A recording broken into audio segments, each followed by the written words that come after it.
And we ease into Friday with grace and color on this side of the divide. Of course, we haven't lost our grit, we haven't lost our shine, even though it's time to wind down just a little bit. Good morning and welcome to the Morning Brief on Channels Television. I am Bukola Koka, and of course I have my dependable guys here. Good morning, guys. How are you guys doing? Good morning, good morning, good morning, and good morning to everyone. It's the Friday edition of the show. So, hey, we're chill, cool, relaxed. What do you call that word? This steez. Yeah. How do they use the word steez, by the way? Exactly. So 20 years ago, I knew how to use steez. But nowadays... Is it that like, old? Oh, yeah. I mean, I used to use Kayode, steez. what class were you in 20 years ago? I was old enough to do a lot of things. Well, welcome to the show. I'm Kayode Okikere. And I'm Jeffrey Ozama. So, the UK polls, Oh, gosh. May we get there. That's what I want to say. May we get there. So, no ballot box snatching, no incident of any sort, at least to the best of our knowledge. It looks like the exit poll, after all, has actually, predicted rightly. The Labour Party is going to be in charge. Stam is going to be the new Prime Minister. Conservative have to be the other bench now. So see how things switch quite quickly. Based on your policy at the end of the day, if you want to count the number of MPs, PM rather, Prime Minister that the Conservative have given the British government at the end of the day, you can see what played out. So this is where the people look at your policy and they are not comfortable and they decided to excuse you from the reins of power. It's as simple as that at the end of the day. Guys, well, what do we learn? Jeffrey, beyond the identity of, and the elections MPs. happened yesterday. By this morning, we know results are out already. Yeah. By now, me and Kayode and Bukola would have been doing continuous coverage of not good. Wow. Yeah, so beyond the identity of the MPs that will take office after the election, there's so much that we can learn from the UK polls. We've seen how voters went to the poll with ease. In fact, some of them, spoke on how they were able to indicate who they were voting for with a pencil. There were no policemen at the polling stations, how they found their polling stations, what we call polling units here, with ease.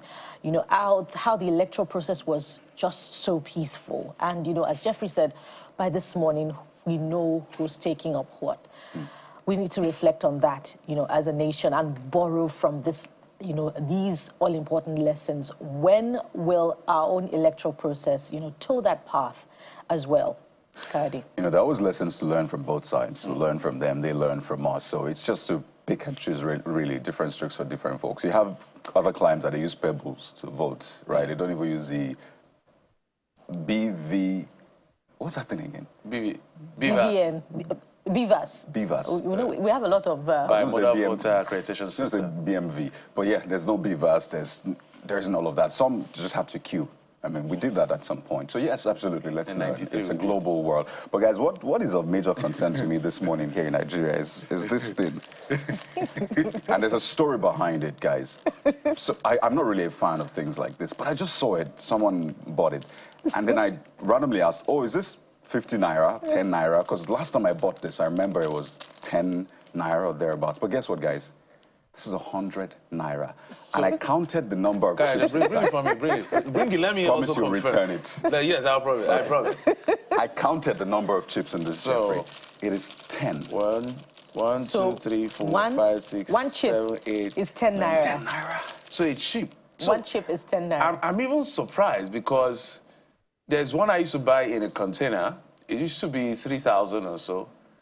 And now it's almost 5,000. Sometimes I excuse myself from buying things that I feel are ridiculously expensive. When I go there and I like it, and suddenly I go there and it's so expensive, I know it's not the will of God for me, so I just move on. I mean... That's the reality that is upon us. And you know what I observe at the markets now? Because people are not buying some commodities because they're too expensive.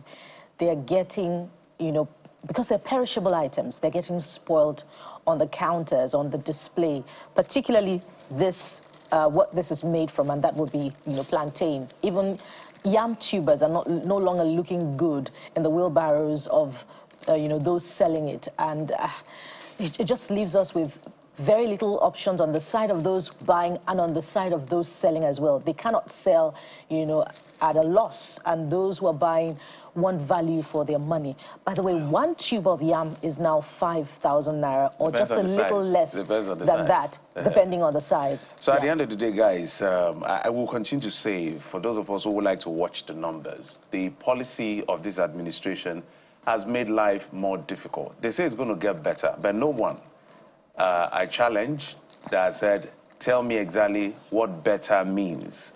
Because from the numbers and the movements we've seen, equilibrium point has shifted. So if stabilization or stability used to be 500, because of the policy, stability will now be 800 or even 1,000.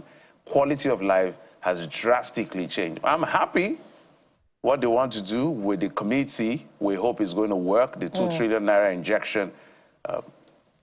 Let's not even go there. There's a lot to talk about, but let the government know. And this is, have you guys observed? I've also observed that the government is not doing enough to engage the media on what is going on in the country. Yeah.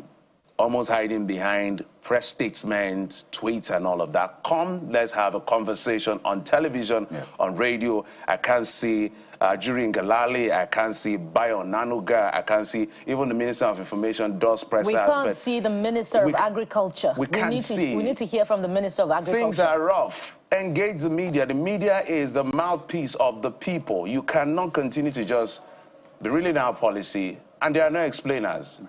All right? Okay, I just had to say that. Very important point, Jeffrey. It's not just Cardi's chips that is of concern this morning. We also have other issues. Speaking of policy, the policy of funding of a federal government as far as education is concerned. Ripples from the prolonged strike in 2022 embarked upon by the academic and non-academic unions from Nigerian universities are still reverberating 2 years down the line. And less than 2 weeks after their sister union, that's ASU, threatened a nationwide strike over unresolved funding issues, the Joint Action Committee, JAC of the Senior Staff Association of Nigerian Universities, that's SANU, and the Non-Academic Staff Union, NASU, have threatened to shut down universities over their 4-month withheld salaries. Now let's get updates on deliberations to resolve this impasse.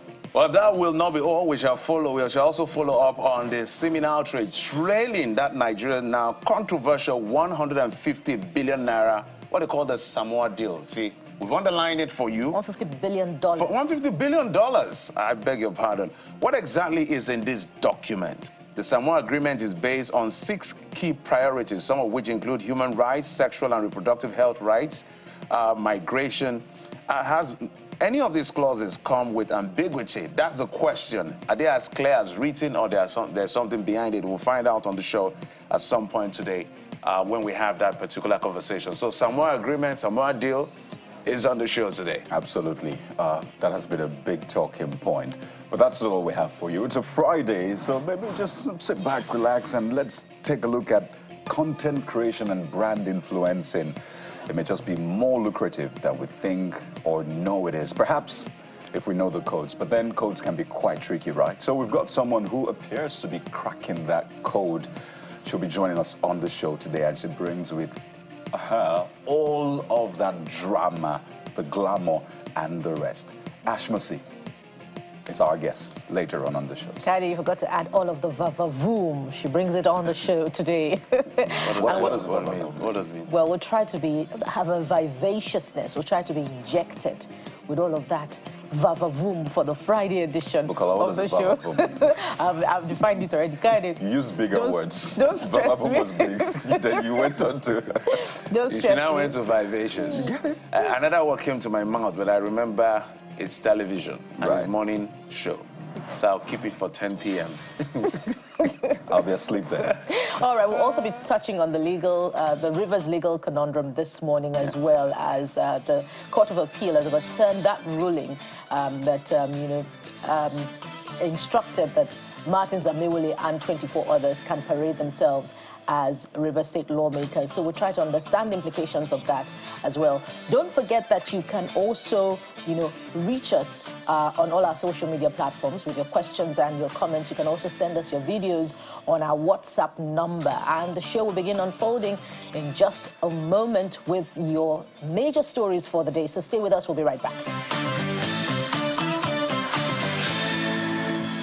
Welcome back. And starting with the economy this morning, the Bola Tinubu administration's economic blueprint for the country may just be getting clearer as a Presidential Economic Coordination Council tasked with the responsibility of strategizing on ways out of the current economic situation in the country has been inaugurated by the President. At the ceremony, which took place in the State House, Abuja, the President also unveiled his stabilization and advancement emergency plan to cover the next 6 months. The plan includes the injection of 2 trillion naira into the Nigerian economy. I can give instructions as the President from my office, but I believe so much deeply in the organized private sector. The partnership to drive the economy of this country, for reforms and stabilization that is necessary. And the Senate has launched an investigation into transactions into the Mambila hydroelectric power project from 1999 to date. The resolution was adopted after a motion moved by Senator Haruna Manu, representing Taraba Central Senatorial District, on the urgent need to address the challenges of commencing the Mambila hydroelectric power project. Lawmakers highlighted the failure of previous governments to prioritize the national project, which has the capacity to generate over 3,000 megawatts of electricity and reposition the Ajaokuta steel complex with $1.7 billion. With its capacity to generate 3,050 megawatts and reposition the Ajaokuta steel complex with $1.7 billion makes it a priority project of national importance. Worried that the volume of contradictory information about the project might hinder the actualization of the good objectives and the benefits it brings to the good people of Nigeria. Not even an inch of the road that will take you to the Mambila has been constructed. So this project, if it must ever be executed, it has to have the special blessing and commitment of Mr. President himself. It is Nigerian lawyers and government officials in the Ministry of Justice over the years, they always enter into an agreement that disfavors the country to the benefit of private investors who pay a peanut for admission to be worded in a way that Nigeria is in trouble. 100 megawatts are more than enough to virtually each and every state in Nigeria. And in one place, you can mobilize and generate 3,000 megawatts, and yet over the years, we've been playing politics with this. Mr. President, something is wrong with us. Let's head to the courts now, as the Court of Appeal Abuja has nullified the expulsion of Martin Amewule and 24 others from the River State House of Assembly by the River State High Court. Justice Charles Wali had in May, while ruling on a motion ex parte following a prayer brought before its court by Victor Okojombo, issued an ex parte order barring Amewule and 24 other lawmakers from parading themselves as members of the State House of Assembly. But on Monday, a 3-member panel of the appellate court held that the lower court lacked the jurisdiction to grant the ex parte order. The court held that Section 272, subsection 3 of the Constitution gives the Federal High Court powers to determine whether the seat of a House of Assembly member can become vacant. According to the court, the express mention of the Federal High Court in Section 272, subsection 3 of the Constitution automatically excludes all state high courts from having the jurisdiction. The appellate court held that the ex parte order, having been made without jurisdiction, is null and void. And River State lawmaker Martin Amewule has applauded the Court of Appeal court judgment which nullified his expulsion and 24 others from the River State House of Assembly. While reacting to the judgment, he promised to uphold the Constitution and continue the goodwill of Rivers people towards developing the state. Also, politicians in Port Harcourt and lawyers have been reacting to the appeal court's ruling.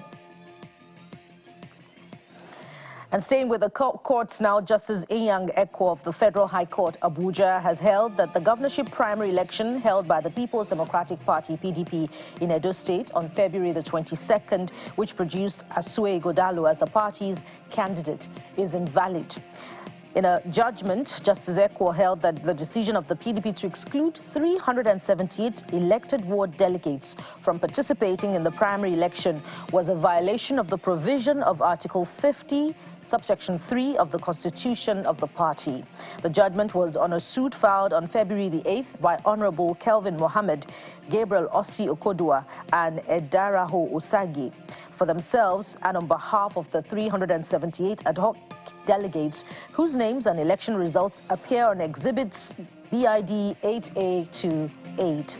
The judge said there is no doubt that the second defendants, that's the PDP, neither complied with the relevant provisions of its constitution nor the electoral guidelines for primary elections held on February the 22nd, 2024. Now, the Kano State High Court has adjourned till July the 18th to rule on an application for extension of time, notice of preliminary objection, and for the judge to recuse herself in the Kano Emirate tussle suit. Justice Amina Adamu Aliyu fixed the date for ruling after listening to parties in the suit. The judge will also rule on an application seeking to set aside an ex parte order of the court, as well as the joinder of parties to the case. Before setting down the date for ruling, a mild drama ensued when Senior Advocate of Nigeria Abdul Mohammed and other counsel for the 15th Emir of Kano, Aminu Ado Bayero, withdrew their legal representation. Mohammed had informed the court that he had an affidavit of fact dated July the 3rd, attached with a notice of appeal and a motion of a stay of proceedings. He urged the court to stay proceedings pending the hearing and determination of the motion at the appeal court. And now, briefly on business, the federal government has announced new rates and charges for mining companies operating in the country. The Minister of Solid Minerals Development, Mr. Dele Alake, announced these rates at a media briefing in Abuja. Mr. Alake explains that the rates are necessary to support the advancement in the sector. He adds that the new rates will take immediate effect. Over 250 natural resources are affected by the new rate.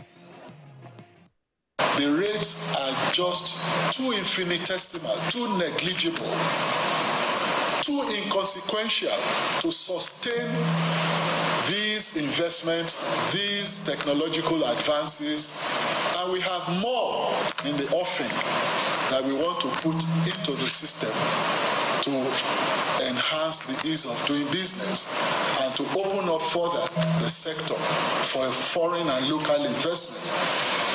So we decided that we needed to do something about the old rates. Now, reconnaissance permits will now attract a fee of 300,000. Exploration license will now be 600,000. Small-scale mining license will be 300,000. Quarry lease will be 600,000. And water use permit 300,000. The annual service fee is now 31,500 naira per cadastral unit, not per license, but per unit. Each license could have as many units. Some would have 20, 30, 40, 50 units. So per unit will now be 31,500 naira. And outside our shores, powerful Hurricane Beryl has hit Jamaica with heavy winds and rain, damaging buildings and felling trees on the Caribbean island. The Category 4 storm brought winds of up to 130 meters per hour on Jamaica's southern coast. Social media photos show floodwater pouring down streets with roofs ripped off by the wind. The storm has killed at least 7 people so far as it sweeps across the Caribbean. It has now been downgraded to a Category 3 storm and is due to make landfall in Mexico later on Friday. Well, witnesses have been saying in their words, it's terrible. Everything is gone. And they're hoping that the wind quells a bit. In sports news now, Super Eagles are to face Benin, Rwanda, Libya in the 2025 AFCON qualifiers. And placed in Group D, the Super Eagles face Benin Republic, who defeated them recently in a 2026 World Cup qualifier. In the draw ceremony held in Johannesburg, South Africa on Thursday, Nigeria will also play Libya and Rwanda, who are also part of the Super Eagles lot for the race to the World Cup in the USA, Canada and Mexico in 2 years. The qualifiers for the 2025 AFCON will begin in September and end in November 2025, but the competition will hold between December 21, 2025 and January 18, 2026. A lot of time there for the Super Eagles to prepare and, of course, take their revenge on Benin Republic, hopefully. But there's more to talk about. And what are you saying about some of the big stories? Kaide joins me now for a review. Oh, yes, Bukola. Yeah, we look forward to how that plays out, whether or not we'll be able to get our own pound of flesh back. Right? But the biggest stories right now are what you've been talking about them. So let's just get right into it. And naturally, top on that list will be the Samoa agreement, which has caused a lot of uproar on and off social media. In case you're wondering, what's the Samoa agreement? Samoa, by the way, is a Polynesian country. But it's not an agreement with the country. It's an EU OACPS kind of arrangement. So EU, European Union Organization. That's OACPS is now the Organization of African, Caribbean, and the Pacific States. So that's essentially what it is, the EU and those countries. And Nigeria is in the African side of it. And then the LGBTI component of it is what has gotten a lot of people talking, because Nigeria has a law, 2014 law, prohibiting same-sex marriage. So the controversy has been, Nigeria, you signed an agreement. Did you look at the component of that agreement? Did you see the LGBTI component? Was it clear-cut? Is it something you agreed to? So let's see what Nigerians are saying. We'll tell you what the government is saying as well. This first one is from Abubakar Abamalam. That's the first user on this one. And this user says, so now the federal government itself is violating the law of the land. Why sign an agreement that clearly states that LGBT must be legalized among the rules of getting the loan? So this is part of some of the areas we need to clear up when it comes to this one. But it's important to put out some of these opinions so we can then put the right perspective. But this user goes on to say, what's the desperation to trade our norms, values for $150 billion that will end up in the account of a few? So this is the opinion of a Nigerian. Again, we'll deal with some of the areas, but that's what this user has to say. Well, a valid opinion there expressed by Abubakar, as this law or agreement violates our own law itself. So what will be done after that? Of course, we'll ask those who are trailing the story. This one is from Ejiofor, who says, why must FG sign the Samoa agreement? What is the desperation about? There you go. So that's part of what is being said. Of course, the ministry, that's the Ministry of Information, has put out a statement saying that, well, they recognize that there's a law already in the land, and what was signed does not include that. But this is just to give you a sense of what Nigerians are saying. It's a major conversation on the show this morning, so we'll still get into that definitely. But let's fast forward now to yet another big issue, political now, and it's about the court order which, well, essentially unbarred the Martin Amewule and 24 other lawmakers from parading themselves as lawmakers. And this first user, AGN for real, says, then Governor Fubara should go to the court of jurisdiction as a federal high court to get the barring order instead. Well, this next one is from Abiodun Surakat, who says the state will operate 2 parallel House of Assemblies because it is certain Fubara won't patronize the Martin Amewule faction, but rather Jumbo. So it's a theater of the absurd, borrowing Jeffrey's words. So when will either party decide to begin to abide by court ruling? But let's go to another talking point this morning, which is also from the courts. And this time around, it's on that subject matter about the court nullifying the Edo PDP governorship primary election, which came through yesterday. And the first reaction is from Maazi, Mr. Sanity, who says, imagine, since February and you are giving your judgment after months when the main election is around the corner.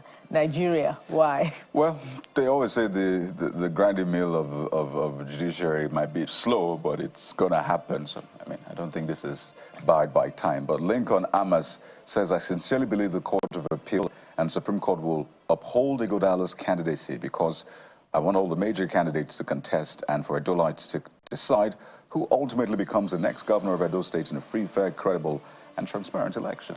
Well, this next one is from Festus Ogun, who says, by Section 285, subsection 14, subsection C of the 1999 Constitution, only governorship aspirants of PDP have the locus standi to challenge the conduct of its primary election. In the case, the plaintiff was a representative of delegates, not an aspirant. On locus alone, this judgment may not survive appellate scrutiny. So we have some lawyers commenting online this morning. Yeah, as you would expect. So those are some of the issues that you've been talking about. Not forgetting what Senator Jimo Ibrahim said about his mobile phone detecting guns around the National Assembly. But not to worry, we'll get into that. But we'll take a quick one now. And when we return, we're starting off with the SANU matter. That's the Senior Staff Association of Nigerian Universities. Are they on the verge of a strike action, which naturally will cripple our tertiary institutions? Stay with us as we find out. I recall that we wrote a letter to the Minister of Education and also the Minister of Labor, intimating them of our desire to resume our suspended strike, which we suspended because of the promises made by the federal government of Nigeria to pay the 4 months withheld salaries. This we have not seen, and there is nothing convincing before us so far to show that efforts are being made. Even the House of Representative Committee that came in to discuss with us and passing a resolution on the floor of the House of Representatives directing the President and the Minister of Finance to see to it that these payments are made. Nothing has been done so far. It's excuses upon excuses of omission, and I do not know how long it will take to correct that. So the only language that is very obvious and clear is to also make sure that services are no longer rendered in our citadels of learning, so that government probably will understand that there are human beings who have been, alienated, and also, being maltreated. Just ask, how much more can Nigerians take, really? There's the economic situation that they have to grapple with, the security in some parts of the country as well, and now industrial actions are upon us. The Nigerian Labour Congress and TUC gave us a taste of this some weeks ago with that one-day strike that crippled the nation. ASU had also said, well, we need some of our issues resolved, else we'll take action. Now we have SANU, that's Senior Staff Association of Nigeria, putting out a very strong statement. So let's find out where we're at right now. How close are we to either a resolution or down tooling? We're joined on the program by the National President, Senior Staff Association of Nigerian Universities, SANU, Comrade Muhammad Ibrahim. He joins us live from our Abuja studio. Good morning, Comrade Ibrahim. Well, good to have you, I should say, at least to clear the air, but it's never good to see strikes and all this AMPA. So speak to us. How close are we to either a resolution or a strike? Which one are we closer to right now, Comrade? Good morning, Kayode, and thanks for having me. It's really a sad one, and honestly, for want of a better word, I can say that I weep for my country, because we are at a crossroads. Recall the statement we put forward and the ultimatum we gave. We have had a 1 week warning strike in March, and the intervention of the Federal Ministry of Education through the 2 ministers and other stakeholders, led us to, suspend further action after the 1 week warning strike in March. And the words that were given to us then was that things were going to be sorted, almost with immediate effect. And from March till date, is clearly over 3 months, nothing actually came on board in the name of making the payments, and other promises also see the light of the day. So we had to meet again, and the JAC of the Joint Action Committee of NASU and SANU decided to also do the needful by ensuring that protocols and processes are followed before we, go full-blown. So we gave another 2 weeks to remind government that there is something that you have said you will do, which you have not done. The 2 weeks elapsed midnight, yesterday, and we only got invited by the Minister of Education and the Minister of Labor, a day before. So we spent the whole of yesterday, discussing and doing fire on the mountain, with them. We discussed elaborately, and the long and short of this story is that all the discussions we have had still remain on the same pedestal. Promises upon promises that things are being done. We've been told that the issue has been escalated to the villa, and that memos have been written, and they have been before the president since March. And this we find very, intriguing, that we have been told that the president does not keep his mails and that he attends to things as they unfold. So we have been told that they are only waiting for approvals from Mr. President. I don't know which other approval, because the same president in October granted a waiver that workers in the universities will be given, or should be given, 4 months of the withheld salaries. Right. And our counterparts in the academics got theirs, about 3 months ago. So we were left out, and when we complained, it was disclosed to us that it was an error of omission. So now that they have written again, and it has taken like 3 months without getting further action, it's something that we felt that we cannot just keep quiet. So the deadline has elapsed. After the meeting that did not produce anything yesterday, we met again at the level of the Joint Action Committee, the leadership, and we have reeled out actions that we will take. We have reviewed the situation, and that we have been pleaded upon, that councils have just been inaugurated, and a lot more other people have, engaged the government to get this thing done. So as very responsible leaders, what we have decided to do is that we have declared that by Tuesday next week, that will be the 9th of July, we have directed our branches to hold protests all over the country in our branches to tell the world that something definitely is wrong somewhere. That protest will take place in all our campuses. And then we will continue with the engagements, and then we will also have a grand protest in Abuja on the 18th of July, where we will picket the office of the Minister of Education, the Minister of Labor, who has not even shown any sign of seriousness on the matter. Because if we had a very serious Minister of Labor, probably we wouldn't have gotten to this level. This is the second time she invited us for a meeting, only to go there and wait for hours.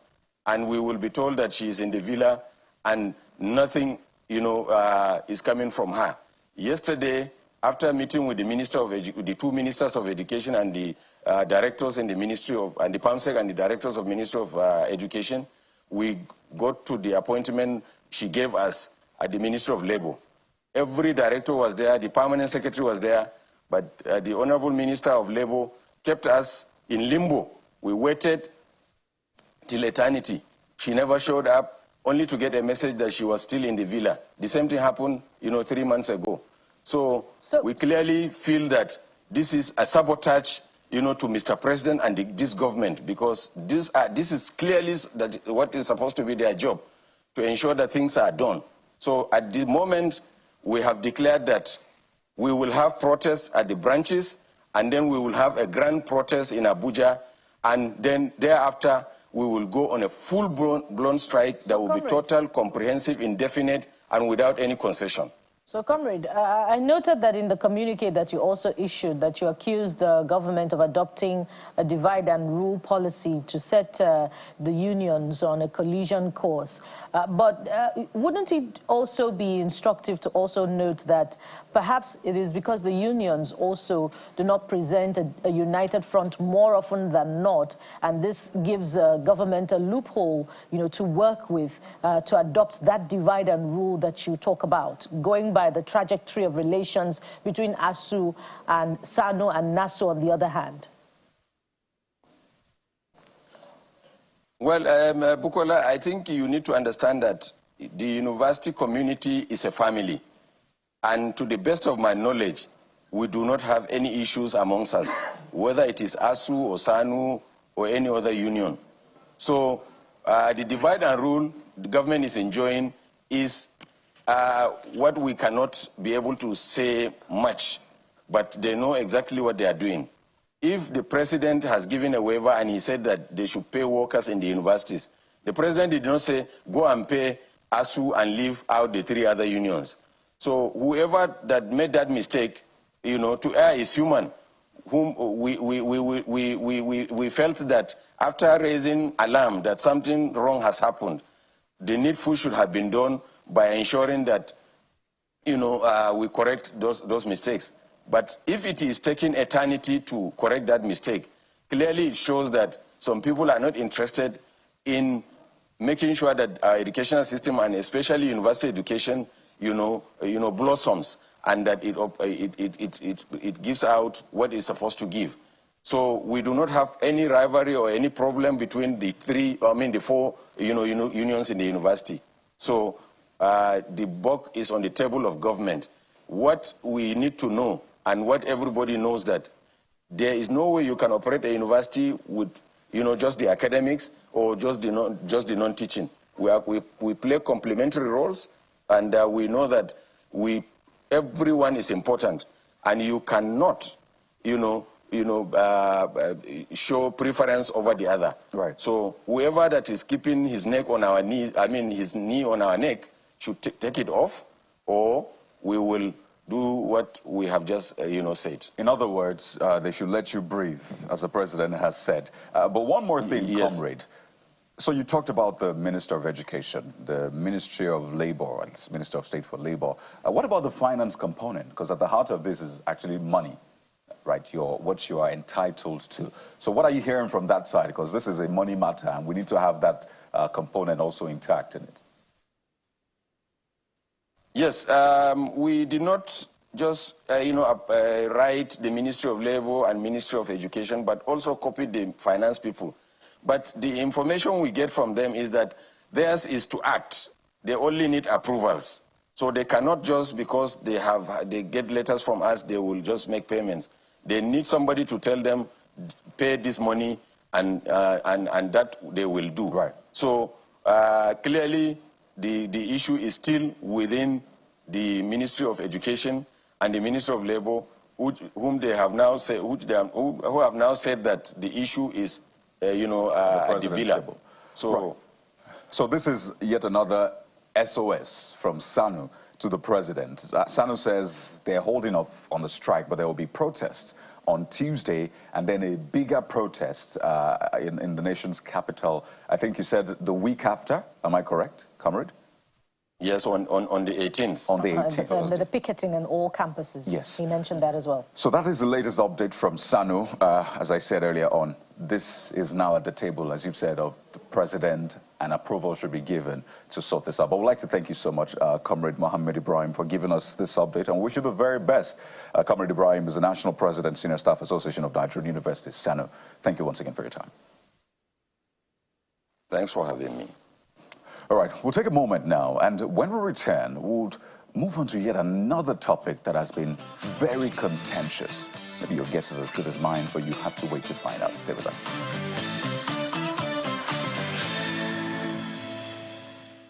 Welcome back. We now turn our attention to that very controversial Samoa agreement deal that has generated a lot of talk on social media and across board in the polity.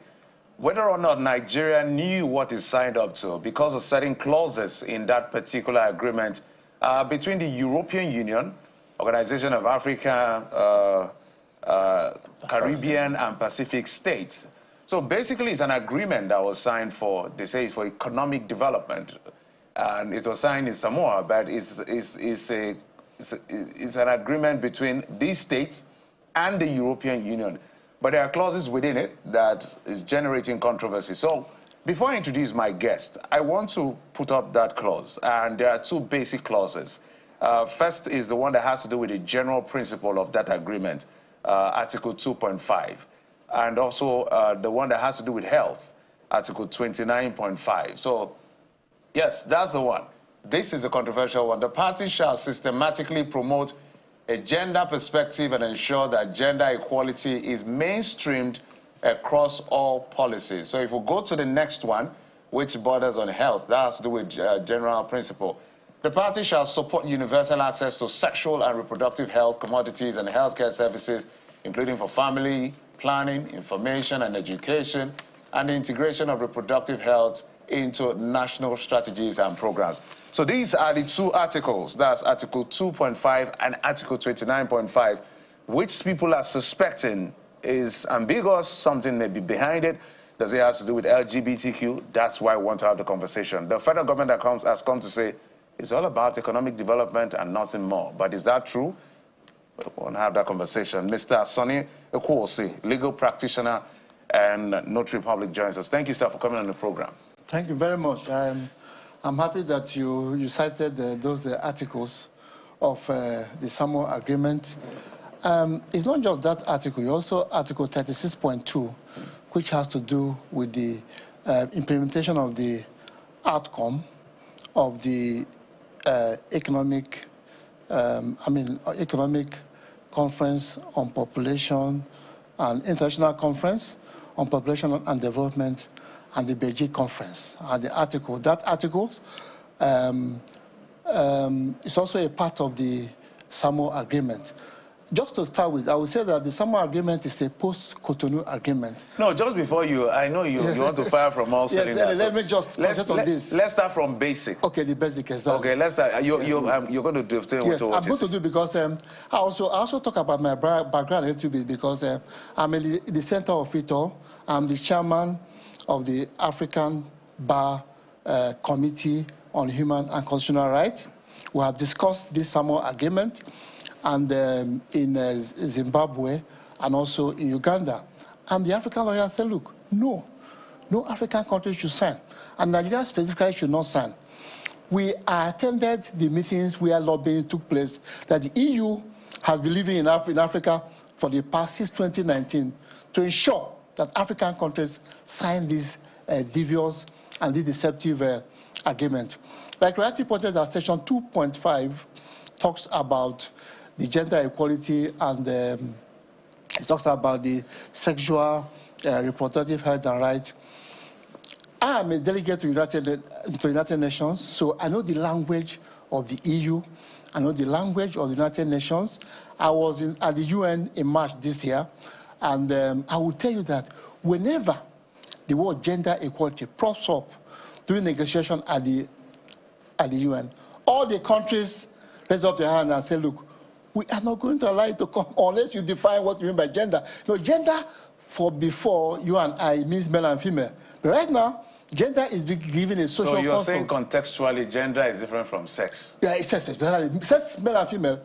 Gender now connotes LGBT, connotes sexual orientation, connotes comprehensive sexuality education. That is teaching of our children. Your understanding, is it explicit or deductive reasoning? It is explicit because it's at the UN.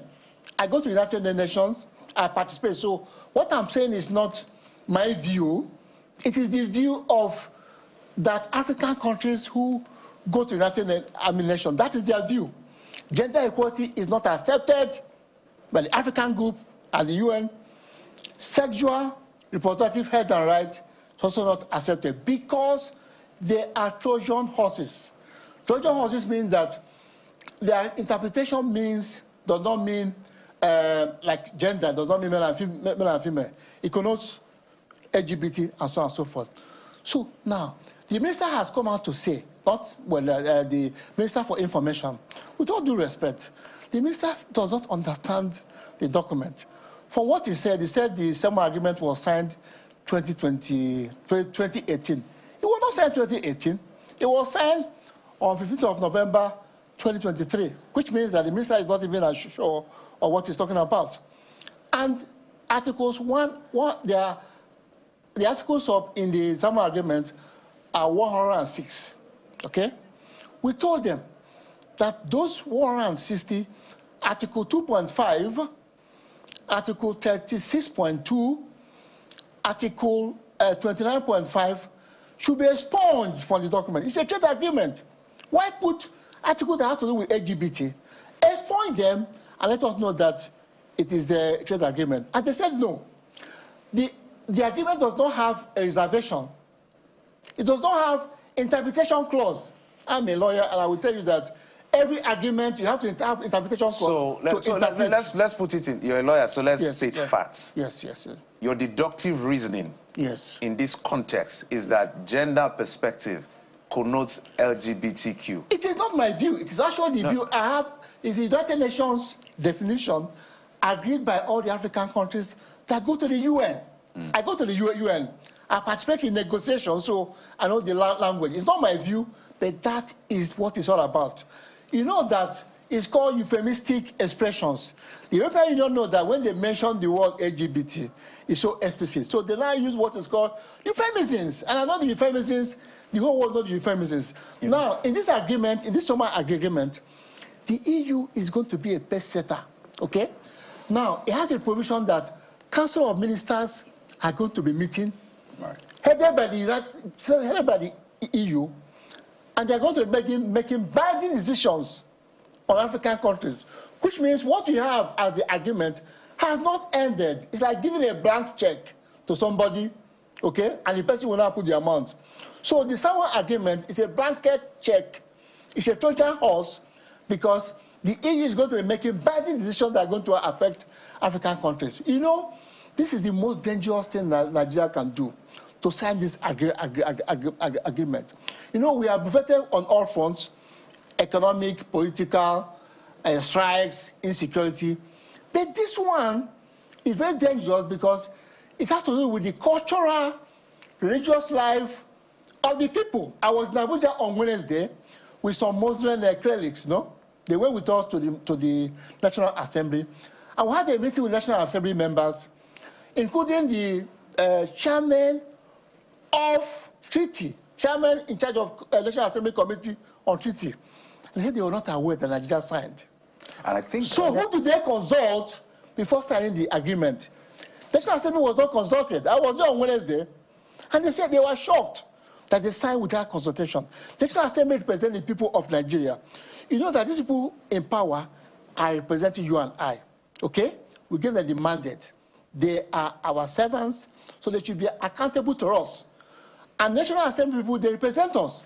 They did not consult them, and they went and signed. So you talked about an advocacy at the level of the UN. Yes. Was it before the signing of the agreement? And were Nigerian officials, representatives that would have signed the agreement at that time, were they aware of this advocacy that you talk about? Oh, they are aware. We told them that. Before the signing? Oh, of course, we are there. We know that the agreement was signed 15th of November 2023. Nigeria did not sign at that time because Nigeria said, we can't sign with these provisions. Nigeria did not even go to Samoa. They did not even go to show how Nigeria hated the agreement. We are not surprised that after saying they are not going to sign, that on the 28th of June, one diplomat in Brussels signed the agreement on behalf of Nigeria. Which diplomat is this? Well, if you want to mention the name, I don't want to mention the name because I know the name of the diplomat who signed on behalf of everybody. A Nigerian diplomat. A Nigerian diplomat without consulting National Assembly. When Nigeria has said, Nigeria don't go to Samoa. Okay? That's why I'm in the center of it all. Because Nigeria very, very said, we're not going to go, we're not going to sign. And Nigeria did not sign. 34 African, Caribbean, Pacific countries did not sign because of the clauses. Now, how come on the 28th of June, 2024, one diplomat I'm not allowed to mention his name because for security reasons, went and signed on behalf of us. When we were at the National Assembly on Wednesday, we were asking them, how come this diplomat went and signed? The chairman of the Committee on Treaties and Protocols of the National Assembly said he was not aware. That is Honorable Rabiu. He was not aware. And all the members of the National Assembly said they were not aware. And I said, who told this diplomat to sign this agreement on our behalf? When Nigeria previously has said, we're not going to sign. But yes. yeah, just a moment, Jeff. Yes, I want to come in here because okay, there's a dualist theory, right? Yes. And there's something called transformation. Exactly. So when Domestication. exactly, when they are signed wherever. By virtue of Section 12 of the Exactly. Constitution. Sub 1, it says that no treaty between the Federation and any other country shall have the force of law to the extent to which any such treaty has been enacted into law by the National Assembly. Nigeria practices a dualist system whereby exactly. After signing, you have to do what's called ratification and domestication. So my question is, the question is let that me just put the question in can so this you can accommodate it. Pardon me. Yes. So my question is two things. Is it explicit in that agreement? Is LGBTI explicitly stated? One. Two, this has not been domesticated, transformed, or anything. There's a law existing in Nigeria, 2014, yes, that prohibits same-sex marriage. So doesn't it just fall flat on its face? It does not, because the minister also mentioned it does not fall because, you know, the wordings of the Samoa agreement, we have read it exhaustively. I'm a lawyer for almost 40 years now, so I know what treaty is all about, and I studied international law. I go to the UN. The treaty has worded in such a way that once Nigeria signs, you don't need domestication or ratification for it to be binding. Once Nigeria appends its signature, EU will send their envoy to all departments in Nigeria for enforcement, okay?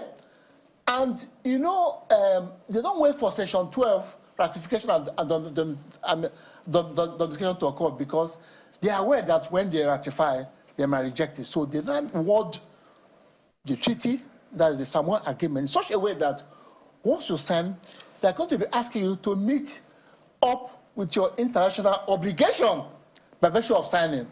And the EU is going to be making binding decisions that will affect all those who sign. That's what I'm saying. That Samoa agreement is a blanket, it's an open check you are giving to somebody. But no law should supersede no law should Constitution. Yeah, but what it does that, it's going to supersede. In principle, no law, no treaty supersede. In principle. Yeah. I know the cases, Khalifa Oemi, and I know the case and all that. But in practice, once they sign, all Nigerian ministers and officials will give an account to EU. You know, what the EU is doing with us is neocolonialism par excellence, you know?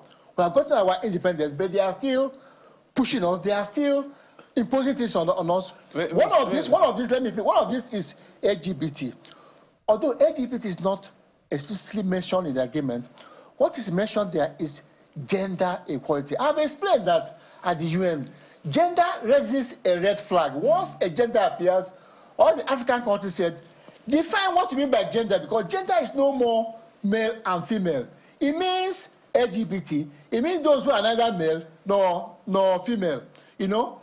So if you want to avoid LGBT, you have to put a clause in the agreement that says, under those circumstances with LGBT, abortion and transgender be enforced in this agreement. But no, hold on, sir. Just a minute. Yes. Doesn't Article 2.2 answer to that? Because it talks about it's not going to impugn on the political independence or the sovereignty or the integrity, territorial integrity of the member state, and it's going to be consistent with the UN Charter. Doesn't it allay that fear? No. Because you know the article, you know the... Yes, I know. I've read this so many times. 2.5, when you go to 29.5, you now see another one. When you now go to 6.2, you now say that it says that the agreement shall also enforce the outcome documents of International Conference on Population and Development and the Beijing Conference. Okay, I've checked both of them. Yes, well. check both of them. Beijing, the Beijing platform. Their review Human Rights Committee of the one you check is the old one. It's been reviewed and reviewed. Human Rights Committee review to include. He made 33 references to LGBT. that reviewed one. And Samoa agreement has mentioned human rights 100 times. The United Nations has now said that human rights does no longer include human rights that you and I know. It includes LGBT rights.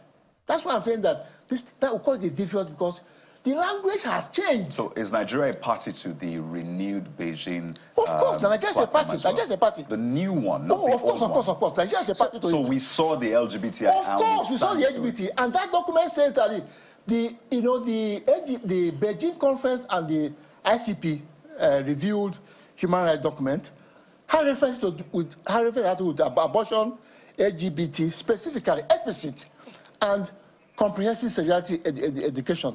You know, this is already happening in Nigeria because we have gone to Federal High Court to stop the syllabus that are being used in Nigerian schools, which include masturbation. Just boys and just girls, you know.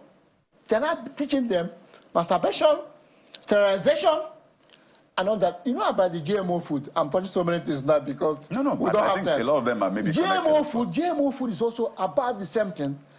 What these people are trying to do is to eliminate us.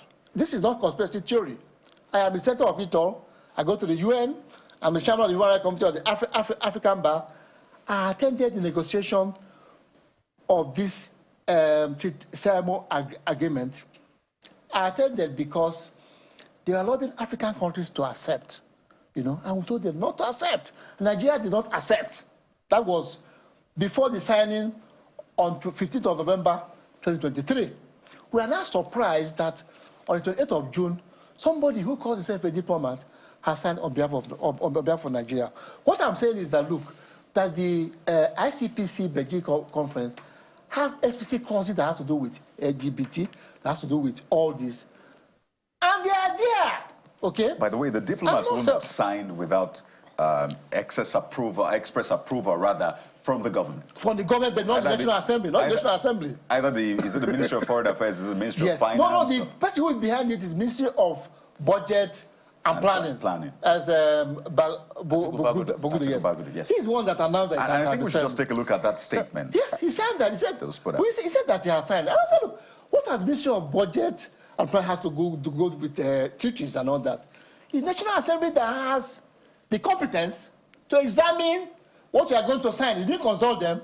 Even after it has been signed, the National Assembly that is going to domesticate it by virtue of Section 12 of the Constitution. But I have now said that as soon as you sign these days, it's being we'll take the perspective of the minister, because maybe you take that. I'd like to know.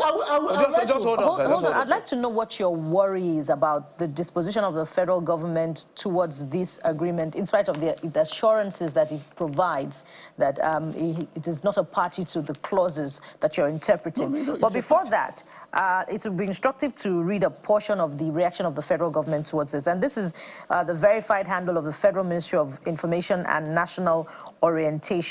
And what is material to this conversation is from, I believe, the second paragraph. And it says, negotiations on the agreement started in 2018 on the sidelines of the 73rd United Nations General Assembly. It was signed in Apia, Samoa on the 15th of November 2018 by all 27... Say 2023. It's 2023. By all 27 EU member states and 47 of the 79 OACPS member states. The agreement has 103 articles comprising a common foundational impact and 3 regional protocols, namely Africa EU, Caribbean EU, and Pacific EU regional protocols, with each regional protocol addressing the peculiar issues of the region. And it goes on to say... I think you go to the second to the last paragraph. The second to the last paragraph. Yeah, it is necessary to assure Nigerians that the President Bola Tinubu administration, being a rule-based government, will not enter into any international agreement that will be detrimental to the interests of the country and its citizens. In negotiating the agreement, our officials strictly followed the mandates exchanged in 2023, I believe, between the EU and the OACPS for the process. So, based on this assurance provided by the federal government, are you... my response to that... Are you saying that despite the duality principle, which pretty much insulates the government, that you're not confident that I'm not that will be abided by? The offensive sections of the Samoa Agreement were not removed before they signed. And I have said that there is agreement, the way it is worded, the Samoa agreement, with all due respect and with, I mean, that is in such a way that once a country signs, implementation starts pending the incorporation as the law of the country. They don't even wait for that. Okay, they send their envoy, and they start implementing. You know that sexual and reproductive rights is being implemented in Nigeria, even without being domestication. It's not domesticated. Okay? So there's so much money. In what way? Oh, in schools now. I told you that how we went to court, and the documents that were being implemented, where boys are said, touch the genital of the girl and said, I love you. What about the LGBTI parties? In Nigerian schools? We exhibited them in Nigerian public schools. In Nigerian schools? In Nigerian school, went to the Federal High Court, and the judge said, sure, what is this? It's been taught in Nigerian school. The documents, the syllabus. LGBT syllabus, okay? And what they did that they agreed to settle out of court. They agreed to expunge those from the syllabus. In which state in Nigeria? Lagos State. Sorry, who agreed to settle out of court? Federal High Court. Lagos State government. Lagos State government. But did this have is it a school administrative thing, or the people providing the materials for the students, or the state government itself that writes the syllabus, or the? Oh no, it's from the EU. It's from the West. So much money is involved, and they impose it.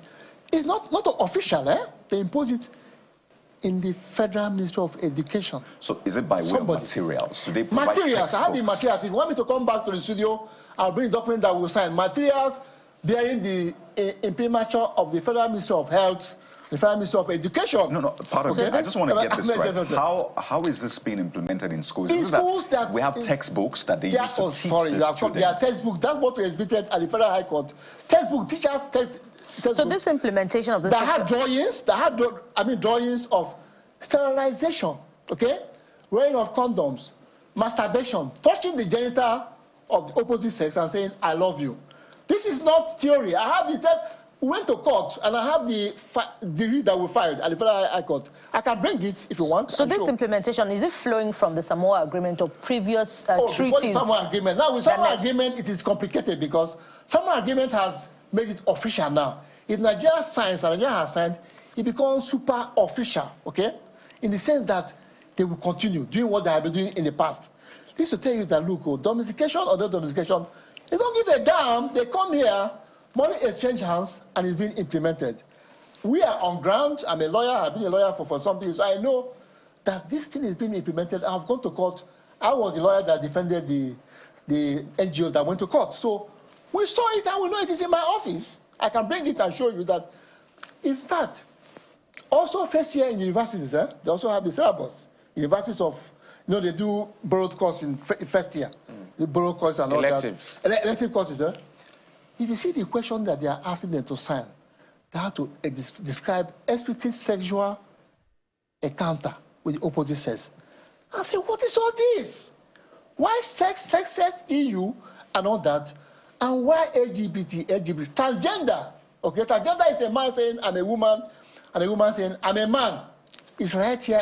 Somebody somebody is in jail because of it. I would like to mention. It's official, but this is in jail because of this. The government says it's as a result. It was the EFCC that arrested him as a result of let's see how we can make progress on this one. Now that Nigeria has signed. Yes. What then happens? Nigeria should unsign the document. Nigeria should withdraw because the consequences are so great. This can trigger up a big protest. You see what's happening in Kenya? What's happening in Kenya? Because we have a meeting with the Muslims in Abuja and they're saying it is completely unacceptable because, the Muslims, it has to do with our cultural values and religious values. It will compromise our principles, You see, we have political problems, we have economic problems, we have strikes, we have insecurity. But this with who we are as a people, it don't destroy a people. That's why I'm so passionate. It don't destroy who I am because I am an African. I'm in Nigeria. We have African cultural heritage. You can't be in New York and be telling me how to live my life.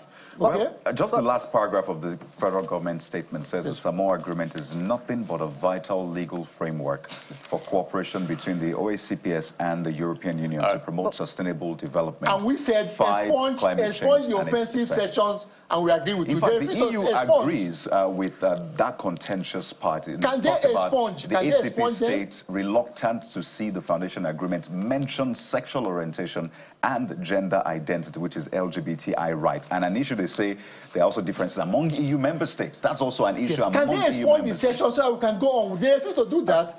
No definition, no reservation. So the document is dangerous. It's a Trojan horse.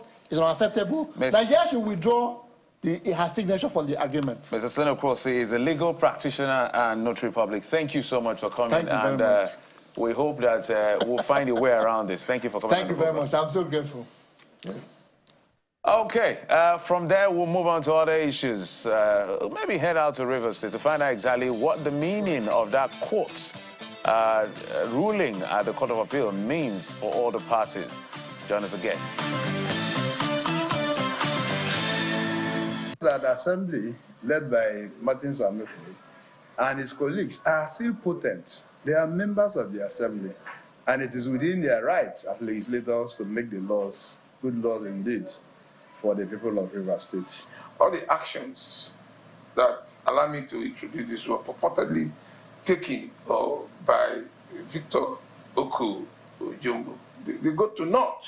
If the court, as it did, said that that is a question that can only be declared or determined by the Federal High Court, and so that Justice Wale lacked jurisdiction to entertain that matter and make the orders he made, that the court could not also have said the one you are talking about. So if you had anything like that, that was said obita, that was said, by the way, where we are is where we were before Justice Wale made his pronouncement.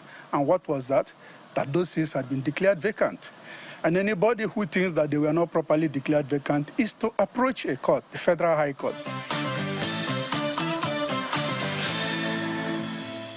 Welcome back. So Rivers State gets our attention now, particularly with that appeal court order setting aside the state's high court's decision that stopped Martin Amewule and 24 others from parading themselves as state assembly lawmakers. So what are the interpretations to this court order? Joining us for this discussion is Mr. Samuel Oge, who is a lawyer and former member, Rivers State House of Assembly, Emoha, between 2011 to 2019. He joins us via Zoom from Port Harcourt. We also have joining us Mr. Richard Wokocha. He's an associate professor of public law, Department of Public Law, Rivers State University, who also joins us virtually from Port Harcourt. Thank you very much, gentlemen, for joining us on the program. So, Mr. Oge, I'm going to start with you now, and it's important to first of all establish, what your deductions are about this Court of Appeal ruling, because there are so many interpretations to it. So, let's feel your pulse on the ruling first of all. Well, good morning. Thank you for having me. Let me also greet my teacher, Professor Wokocha. Good morning, sir. Good morning, well done. Thank you. Like you said, there had been different interpretations to the judgment of the court yesterday, which need not arise in any way. The court was very clear in the position they took. The position of the court is to the effect that Justice Wale, who sat at the trial court, had no jurisdiction to entertain the matter, and so whatever orders he gave was a nullity, was null and void. It means that there was no order given, the orders never existed. It means that it follows, therefore, that whatever that had happened following the order given by Justice Wale amounts to nothing. Now, what are those things that have happened? One of those things that have happened is that Justice Wale, when he gave the order, said that Martin Amewule was not the speaker, or should stop parading himself as a member of the House and the Speaker of the Rivers State House of Assembly. That presupposes that Martin Amewule and the 25 others who were barred by the pronouncement of Justice Wale, where until that pronouncement was made, the Speaker and members of the Rivers State House of Assembly. So by the decision of the Court of Appeal yesterday, the meaning is clear, very unambiguous, that look, Justice Wali, you don't have the requisite jurisdiction to go into this matter. And so everything you did, or in the words of the court, that you labored in vain. It means that it amounted to nothing. So the status quo that was before Oko went to court was that Martin Amehule is the speaker, or was the speaker, and that the court, as at yesterday, confirmed that situation. That is where we are. Okay, if I may quickly come in there, the judge has ruled that it has jurisdiction to hear the matter and that the state high court cannot hear the matter, so to speak. But has the judge ruled, the judge of the Court of Appeal now ruled on the substance of the matter, which would be that whether or not Martin Amewule and 24 others can still hold office, having defected from the PDP to the APC? I don't think that matter was before the court. The issue of defection or the tenor of defection was before the court of appeal. Now, it was Okojumbo who went to court to say, look, these people having defected, purportedly having defected, should vacate the office. Now, the trial court gave that injunction. Now, the court said, look, you shouldn't have given the injunction in the first place because you do not have the powers to do so. Jurisdiction is not an issue we should argue on social media or on the media. It is a constitutional matter. If you do anything without jurisdiction, our law, the professor will confirm this, is that everything you have done outside jurisdiction is a nullity. That's what the court said. Now, if Okojumbo has come to say, look, I am the speaker, and of course we know he's not the speaker. I will tell it's good we have the background to this. About December last year, the Martin Amehule-led House of Assembly suspended about 3 or 4 members of the House, deriving their powers from the House. The Legislative House's powers and privileges Act 2018 empowers the House to discipline an erring member, that in the exercise of that role assigned to them, suspended this person. If you go further to section 15 of that act, you'll find where the law says, please, once you are suspended, until the suspension is lifted, you do not have any business with the House. We do not have any business with the House. So if once you are suspended, you remain suspended. As far as I am concerned, as far as the law is concerned, as far as the Universal House of Assembly is concerned, Okojaja and his colleagues who are suspended by the House remain suspended. Now, back to your question. There is no contention whatsoever. The court says so. There is no contention about who is the speaker. The court says, look, Martin Amehule is the speaker, notwithstanding what the lower court said, even though it was said out of jurisdiction. I wonder if obiter dictum is playing out here again, on this set during this discussion. But let's take it now to your teacher, Professor of Law, Professor Wokocha. Professor Wokocha, I'm sure that you have reactions to what your student has said. Thank you. I also greet my learned friend, Honorable Loge. Honorable Loge was only my student for a while, and we are now colleagues. And I respect his position completely. On the issue, I think what he has stated is practically the facts. There is only one point that is not being gotten right, and that is the fact that the lower court did not declare seats vacant. The declaration of vacancy or the process of a person vacating a seat is completely a legislative affair. It does not leave any room for judicial participation. The judiciary only participates when there is a dispute as to whether the Constitution has been complied with properly or not. So if you look at Section 109, it states what happens. It says a member shall vacate his seat if the things listed under subsection 1 happens.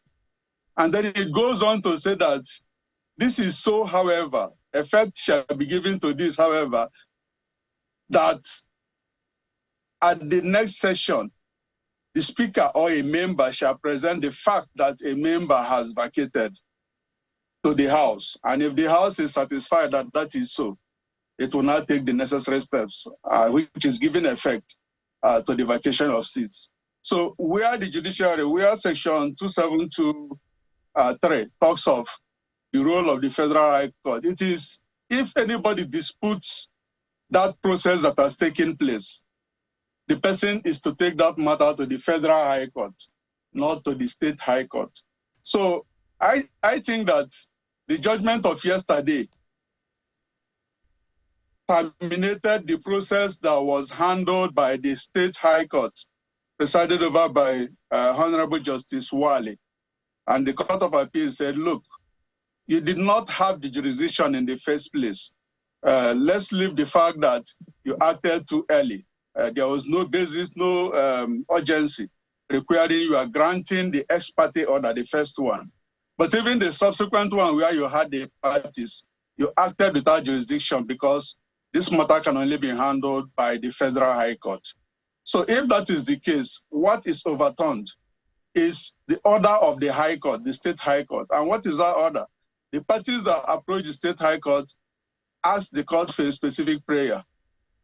The seat of these gentlemen having been declared vacant, stop them from parading themselves. Not that you should declare the seat vacant. And the court did not declare the seats vacant.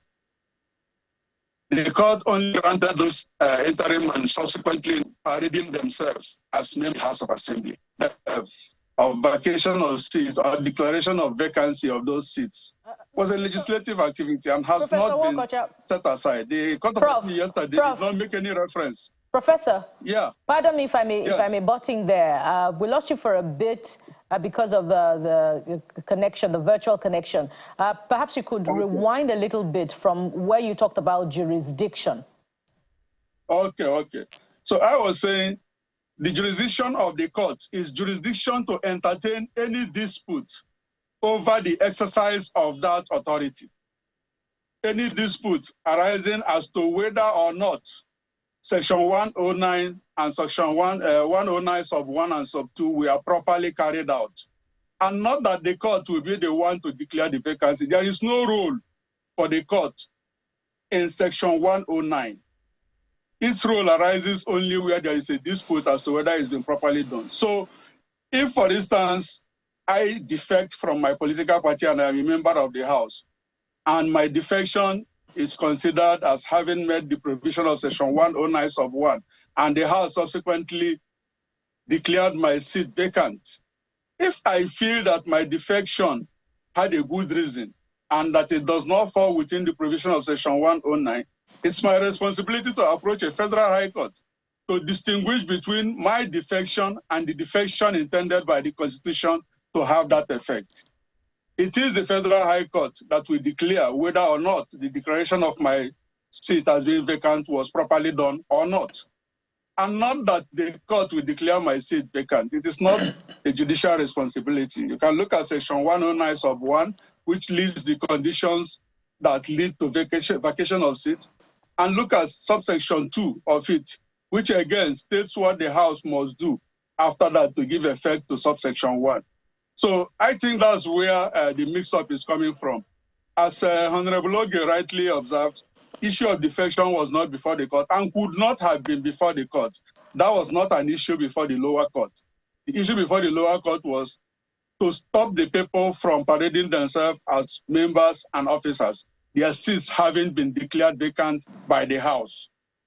So the only thing the court set aside yesterday was the order of that court stopping them from parading themselves. That means you can continue to parade yourself until the question is properly raised before the Federal High Court, which the Court of Appeal said is the court with the right, with jurisdiction to deal with that matter. So I think that that's the only place where there is a difference between our views on the matter.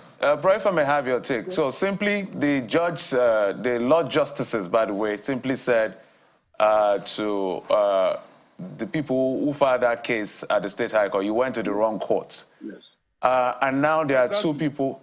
There are two people claiming speakership. So in the eyes of the law, because they've defected, that's still under contention. You said they can still parade themselves as lawmakers. But who is the Speaker of the House under the law? In this situation... Can I come in now? Yeah, I was asking Professor Wokocha, you can come in after him, sir. Okay, good. Now, if you are talking about the position of the law, you look at the Constitution.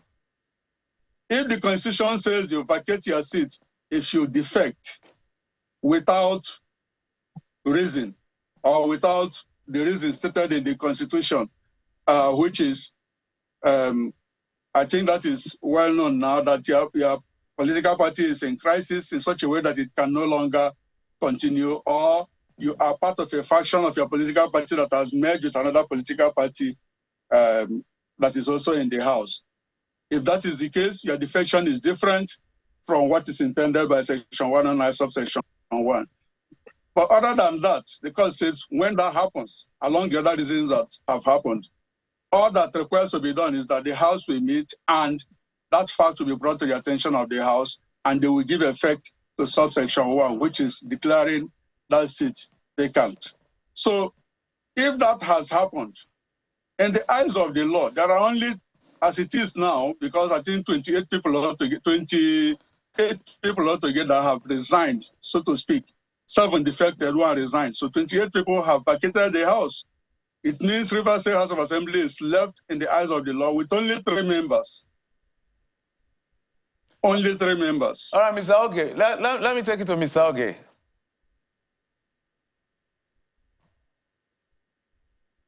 Mr. Oge, you can go ahead, please. The leather professor is completely in agreement with me, but there is a missing link, which I also would like to explain. Now, at the point where the Martin Amehule declared the seats of the 4 persons vacant, the learned professor refused or had not averted his mind to the fact that they ceased to be members of the House of Assembly until recalled. The implication of that is that since they are under suspension, they cannot transact any legislative business of the House. That said, now I also want to remind our guests and other listeners here that the situation of who becomes the speaker, or let's say in the event of the purported defection, the professor has told us that Section 109, Sub 2, also says what should happen. And what is that? What should happen is that the speaker shall give effect to that. And who is the speaker? Martin Amehule is and remains the speaker. So somebody like you and I, who are not member, or a member who is already under suspension, people are mixing that up. And I want that clear, that 3 persons or 4 who are already under suspension are not in the cozy of their offices or bedroom come to say that we have declared the seats of their colleagues vacant. That doesn't happen. The law doesn't give them such powers. Now, okay, if you go further, the assembly, in this case, Rivers State House of Assembly, is a creation of law. And the Rivers State House of Assembly functions according to law. And the law states how a Rivers State House of Assembly can sit, or any other assembly for that matter in the country. What are those conditions? There must be a quorum. There must exist a quorum before you transact a competent legislative business. And in the case of Rivers State House of Assembly, what is the quorum? The Constitution specifies that there must be 1/3 of the entire, of all the members. A Rivers State House of Assembly with 32 members, 1/3 of it must be 11, excluding the presiding officer. So the question now is, was there any, at all times, even the professor has agreed with me, 27 or 28 persons have been on one side. At what point did any other person form a quorum to transact any legislative business? Of course, there had not been any such time. Right. Despite the fact that they are suspended and remain suspended, or that suspension had not been lifted, they also, assuming that suspension had been lifted, they also does not have the powers to conduct any legislative business. So what you find in Rivers State is, or going on in Rivers State Assembly, is somebody in his bedroom, somebody in his parlor will just go on air and say, I have done this. Does the law allow? Of course, the answer is no. So clearly, where we stand right now, even both of you do not agree on who or what the legitimate state assembly is right now, Okojombo or Amewule. We are in agreement on the fact that Martins Amewule is the Speaker of the Rivers State House of Assembly. So, Professor Wokocha, is that your view as well? Just a moment, Mr. Oge, just to be clear, Mr. Wokocha, Prof, is that your view as well? I just want to confirm from Prof if that's also his view on this.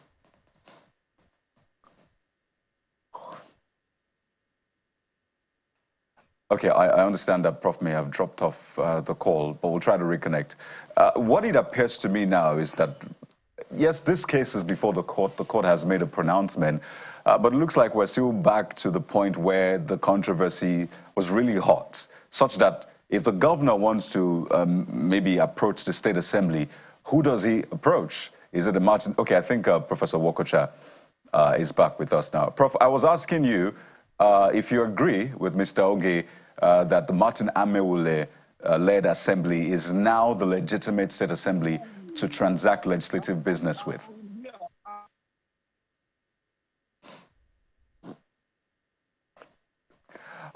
All right, Mr. Oge, please go ahead now. My question to you is, does this really solve the challenges, the impasse that we've been facing for months now in Rivers State? Well, it's just the situation we find ourselves, where some persons have decided that they would not obey the courts. And our rule is that when a court makes a pronouncement, when a pronouncement is made by the court, no matter how uncomfortable, no matter how perverse you may feel, or the pronouncement is, the first thing you ought to do is to obey. Like you rightly pointed out, a court of competent jurisdiction, the Federal High Court, presided over by Justice Omotosho, has made pronouncement on this matter. And that only would have sealed this further agitation. But what happens in Rivers State is people now will go from one court to the other, embark on forum shopping, moving from one court to the other, moving from courts that do not even have jurisdiction, or some faceless persons will just go and, instead of appealing a judgment, or in the first place, comply with the court's directive to say, look, this is the situation.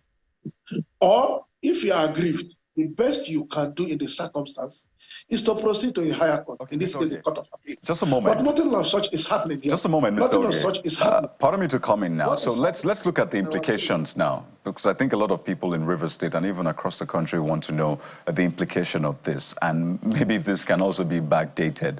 So we've seen the Okojombo-led assembly making decisions, screening, for example, caretaker chairmen who have now been sworn into office. We've seen the screen of commissioners, commissioner nominees as well. We've seen decisions made. So does this judgment, does it invalidate that? Secondly, who should the governor approach now, well, in the meantime, if he needs to conduct any legislative business? So first, for the previous actions taken, and now for the future actions to be taken. The governor has no problem. He has no problem. But only to the effect that he chooses to create problems for himself. There is a House of Assembly in existence. There is a House of Assembly in existence with all the powers to make laws. They have the quorum, they have everything it takes to make laws. Now, the governor or any other person for that matter does not need to go to court to derive its power to make law. That is what they did. They were looking for help. They resorted to self-help. When they saw that they cannot sit, they resorted to self-help. They went to the court to say, give us an injunction. Now, to answer your question directly, there is no problem. The governor has no problem. And he need not create further problems for himself. There is an assembly. Now, the actions you enumerated here taken by Oko Jumbo were predicated on the injunction given by Justice Wale. And the Court of Appeal has said, look, you do not have powers to do what you did. And in law, when the court says something is null and void, it means that it is of no effect. It never existed. What that simply means to a layman is that Oko Jumbo never existed. So every decision taken as a result of the injunction Oko Jumbo got from the court that empowered him to sit. Recall that Martin Amehule was sitting before this injunction came. And the court has said yesterday, look, whatever Oko Jaja said, did, whatever actions, is a nullity. All right, Mr. Oge. The implication is that whatever action that was taken by Oko Jaja, whatever action, Oko Jumbo, right? Whether three persons were able to form quorum. All right, Mr. Oge, if I may button. So I want you to attend to a few things because there are so many courts and judges involved in all of this. First, I'd like you to speak to what was presented before the judge at the Federal High Court, Justice James Omotosho, because I know he spoke about the issue of the budget that was presented to a House of 4. He said present it to a properly constituted House. Does that imply now that he recognizes, or the law recognizes Amehule as a speaker, or you will help us break that down? Second part is that we've not seen the CTC of the Court of Appeal, and I know there are 11 prayers. One of the prayers is the fact that whatever Oko Jumbo has done, even parading himself as member or speaker, there should be an order to that effect that he's not, and actions and resolutions and all of that meetings should be a nullity on one hand. So when the judges were making pronouncements yesterday, did they speak to all of these prayers? Because it looks like we jumped on one, which everybody is now celebrating. The third thing is the fact that what happens when the Speaker of the House defects and somebody is supposed to declare that seat vacant in the eye of the law? If you can help us break it down. Can I tell you, the professor also acknowledged this, that the Speaker of the House gives effect to whatever happens. So if the Speaker does not give effect, it's not an automatic stuff. The Speaker gives effect to whatever, assuming that there was a defection. It goes to the Speaker that has vacated the state.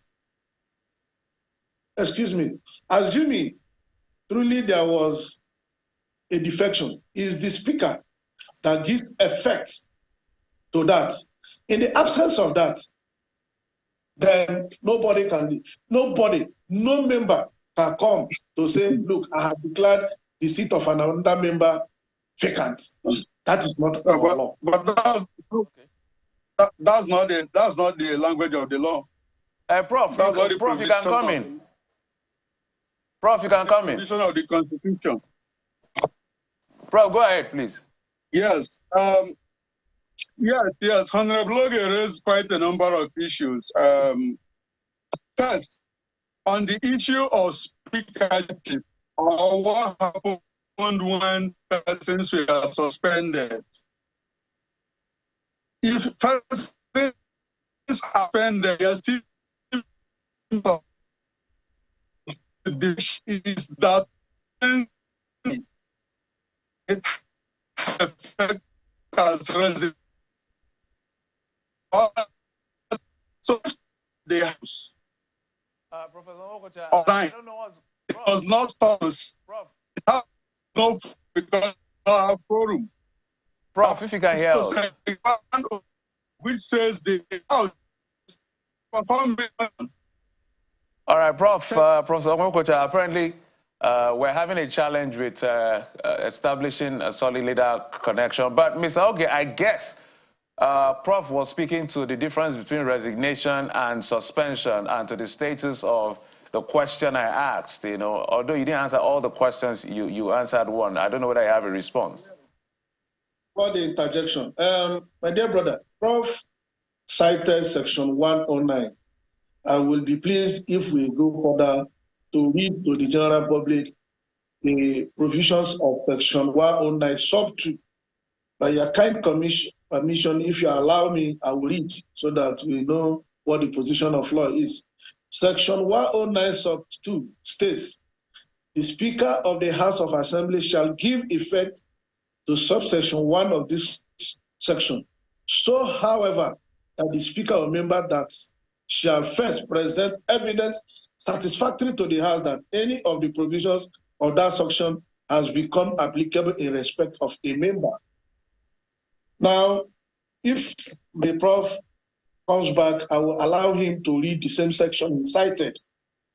That only confirms the position of our law. The Constitution says the Speaker shall give effect to it. Now, having answered that, I'll go to the second leg of your question. You asked about the decision of Justice Omotosho. Like I said, the decision is there, unchallenged. Justice Omotosho gave some declarative orders and said, look, whatever you did without going to Martin Amewule is a nullity. In fact, he was specific to the point that he said, represent your budget to Martins Amewule. What that means is that the Martins Amewule is recognized as the Speaker, and the 27 members, 25 other members recognized as members of the Rivers State House of Assembly. But ordinarily would have stopped there, if not for the, like I said earlier, foreign shopping or somebody somewhere trying to create unnecessary problem for himself. We cannot create our own laws. There is law for everybody. This law is not a Rivers State law.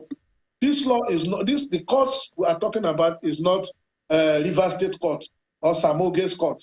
This is Federal High Court, and the law of the land says when a court takes a decision, you obey. If you cannot choose to obey or not to obey, then you go to the court again, another court, maybe of coordinate jurisdiction, to ask for the same thing. That doesn't help us in this situation. So the implication is that this is the second time a court is making a declarative statement on the affairs of Rivers State House of Assembly. First is Justice Omotosho. His position was clear, unambiguous, and has remained unchallenged. Yesterday, the Justices of Court of Appeal have said, look,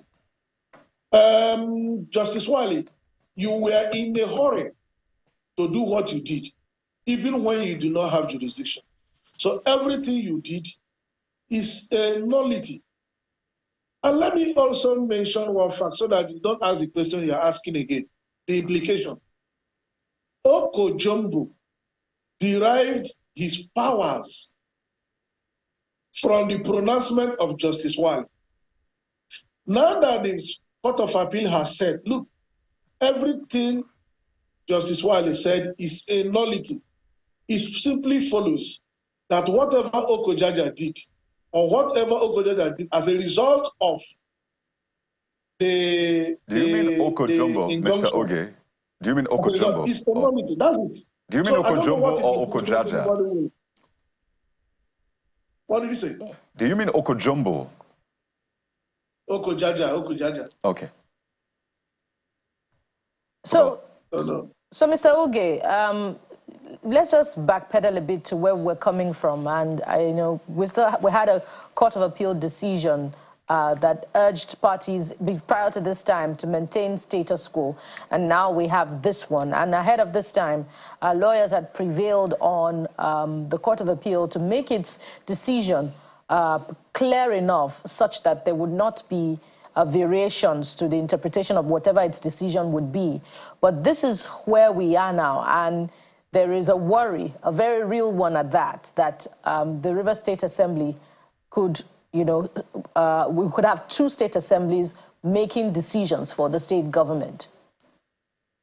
So is that where we are now? That is not in existence. There is no problem. Now, there are questions that need not arise at this level. About 2 weeks ago, we were talking about status quo. Luckily now, that has been laid to rest. That arose out of a ruling of the court.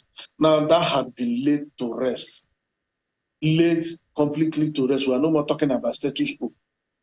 The court said yesterday, look, don't forget the position before the injunction was given.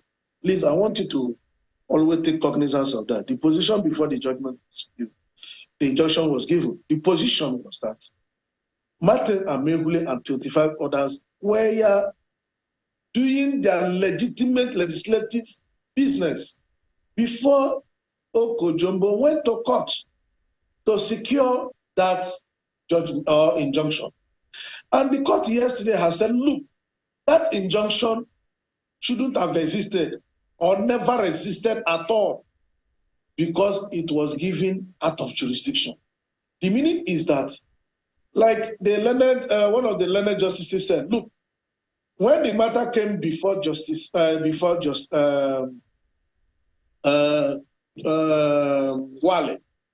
that the simple decision Wale would have taken is to decline jurisdiction and revert to the status quo before the matter came before him. That is our law. That is our law. And there is nothing anybody can do to change unless there is an amendment. Of course, there had not been any amendment to that. So the law remains. As we speak, there is no ambiguity. Whatever decision Okojombo has taken, the court says is in nullity, and there is nothing we can do about it. Unless the professor has anything to tell us, anything new. So I think we'll head to the professor because it looks like in this matter, the more you look, the less you see. Although you think it's as clear as crystal, but I don't think it's as clear as crystal because at the end of the day, we have to rely on the rule of law to be able to make interpretation. I understand Prof is no longer there, but do you think that what is going on in Rivers State throws up the question of constitutional lacuna? What? No. What other rule of law do you require? Justice Omotosho has taken a decision, and that decision is unchallenged. The reason I'm asking Mr. Oge is that the defection of Martins Chike Amewule and 24 others is even contentious under the 109 subsection 1G of the Constitution. Hold on, Mr. Oge, just a minute. It's contentious because of the premise that the Constitution provides. And the argument is that there was no strong premise enough for them to have defected in the first place. Obiter dictum of, I think, Justice Justice Bassam, though it's not an enforceable decision of court, alluded to the fact that they are not even members of the APC, although it's an obiter dictum because their names are not in the register. That's why I'm asking a legal question. Does this throw a lacuna?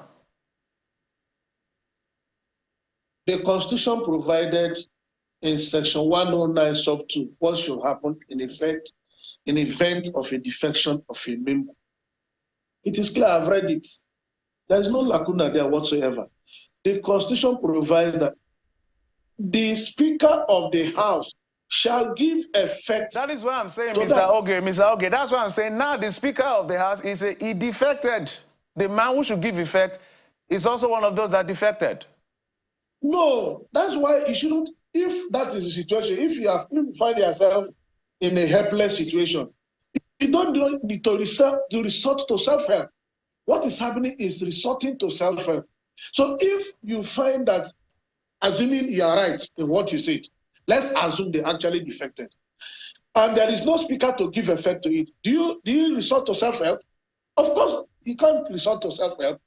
You will be patient, maybe until you have the quorum to legislate, and the speaker emerges to say, look, in the present circumstance, this is what is before us.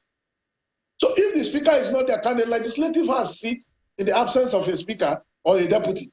Of course, the answer is no. If there is no speaker and there is no deputy, there must be a quorum first, where members will, amongst themselves, elect a speaker. Mind you, Speaker of the House of Assembly is not appointed. The law says it must be elected from members. And for that to happen, members must be in session with quorum. The absence of quorum invalidates everything. So I'm saying this because you still want some explanation. What I'm saying is that there is a sitting assembly where the seat has not been declared vacant. Do we declare it because we want to declare it?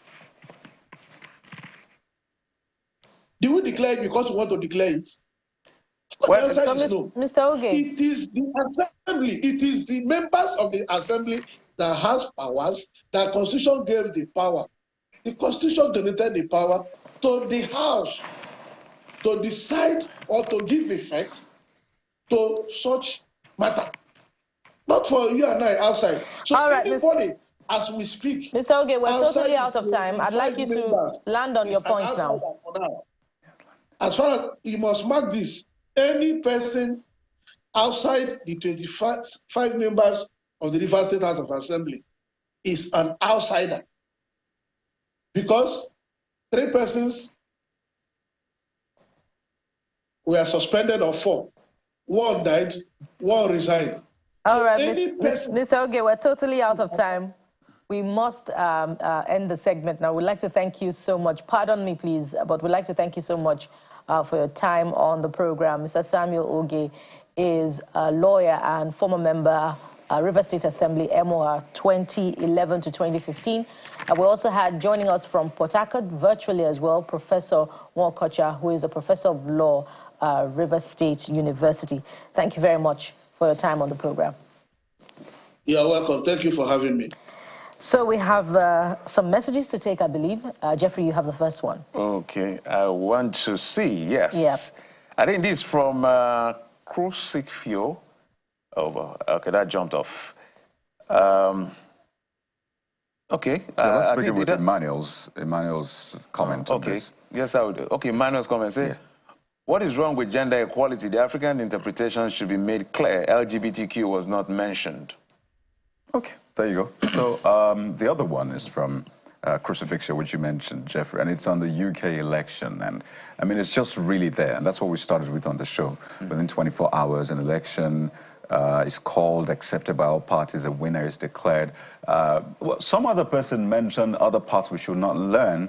So I think it's just look for best practices and imbibe them as much as we can, as much as it fits into our culture. But when it comes to transparency, accountability, efficiency, and doing things the right way, I think it's something to learn from.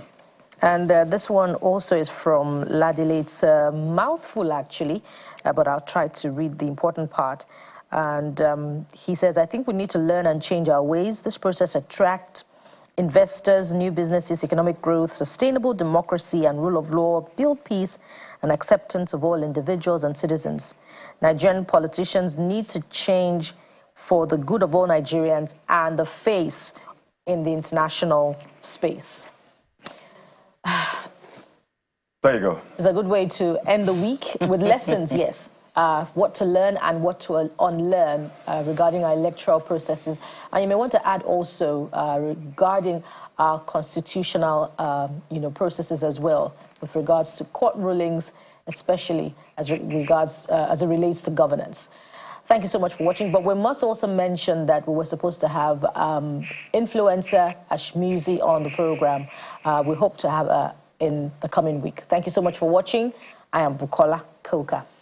All right, thank you so much for watching as well. And of course, I would always advise when it comes to the issue of law and legalese, please get access to the certified true copy so that when you're having a conversation, you know where you're talking from. Thank you for watching. I'm Jeffrey Zone. Also get access to some rest this weekend. I'm Sunrise Daily is next. Stay with us on Channel 7.